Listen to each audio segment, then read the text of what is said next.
Friends, I am Sneha and welcome to my YouTube channel clear vision. तो चलिए आज हम पोर्टफोलियो म्यूचुअल फंड के बारे में डिस्कस करेंगे कि हमारे पोर्टफोलियो में कितना म्यूचुअल फंड होना चाहिए। तो इसके लिए हमने इसको 4 कैटेगरी में डिवाइड किया है एज वाइज। एक 25 से 34 साल के लोगों के लिए, और दूसरा जो है 35 से 44, तीसरा जो है 45 से 54, और चौथा जो है वो 55 से 65 प्लस के लोगों के लिए, कि हमें किस किस तरह का रिस्क हम किस किस एज में ले सकते हैं। तो हम पूरा एज वाइज ही यहाँ पे डिस्कस करेंगे, पूरा डिटेल में देखेंगे। मेरे वीडियो को आगे तक अंत तक जरूर देखें।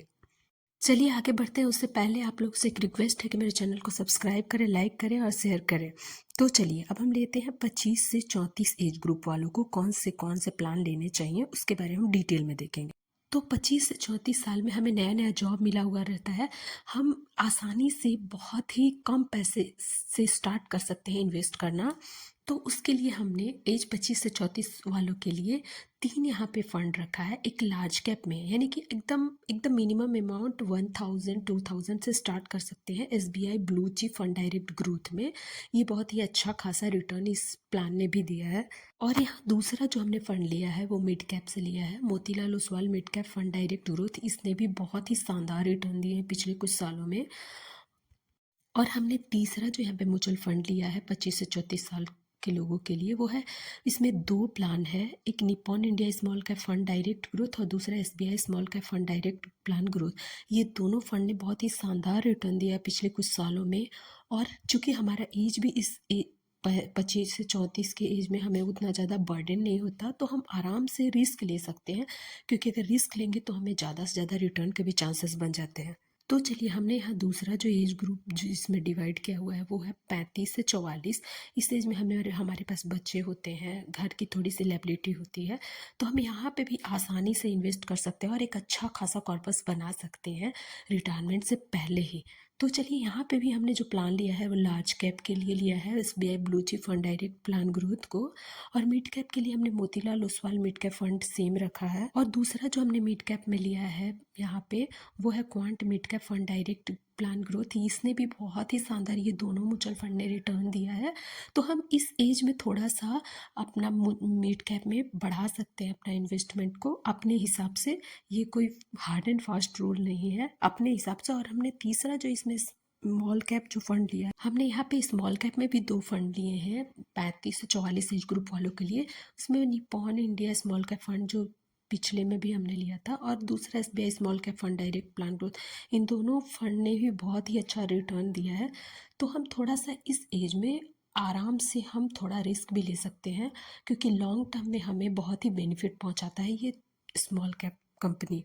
अब तीसरा जो हमने एज ग्रुप लिया है वो 45 से 65 लिया है, यानी कि 45 से 65 वालों के लिए ये लिया है हमने।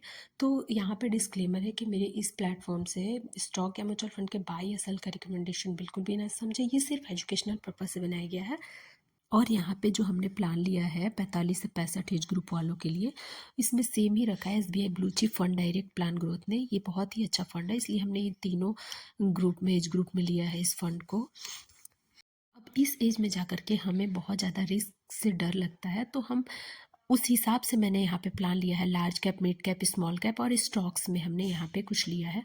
क्योंकि इस एज में हमें डॉक्टर का, बच्चे की पढ़ाई का, शादी का और डेली लाइफ का खर्च का बहुत सारा बर्डन होता है। तो हम यहाँ पे अलग अलग स्कीम में यहाँ पे इन्वेस्ट कर सकते हैं, गोल्ड में कर सकते हैं, स्टॉक में कर सकते हैं, small cap mutual fund, mid cap mutual fund, large cap mutual fund.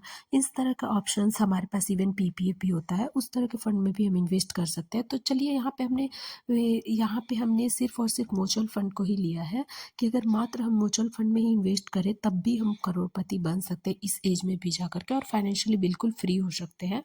तो चलिए हमने यहाँ पे लिया हुआ है कि अगर मान लीजिए हमारा इनकम 40,000 है, इतना तो होता ही है 45 के एज में जाने के बाद कोई भी जॉब में।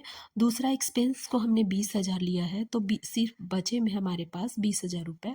अब उस 20,000 में सिर्फ अगर हम 15,000 को भी इन्वेस्ट करते हैं, तो अगर इंटरेस्ट 12% का लेते हैं और टाइम पीरियड 20 ईयर्स का लेते हैं, तो हमारे रिटर्न जो बनते हैं वो 1,49,87,219 रुपये बनते हैं। यानी कि इस एज में जाने के बाद भी मात्र 15,000 का इन्वेस्टमेंट से ही हम करोड़पति बन सकते हैं। तो हमें डिसिप्लिन मेंटेन करना होगा और रेगुलर हमें इन्वेस्ट करते रहना होगा। तो चलिए, अगर हमारे इस प्लेटफॉर्म पे आए हैं तो मेरे चैनल को ज़्यादा से ज़्यादा सब्सक्राइब करें ताकि मुझे भी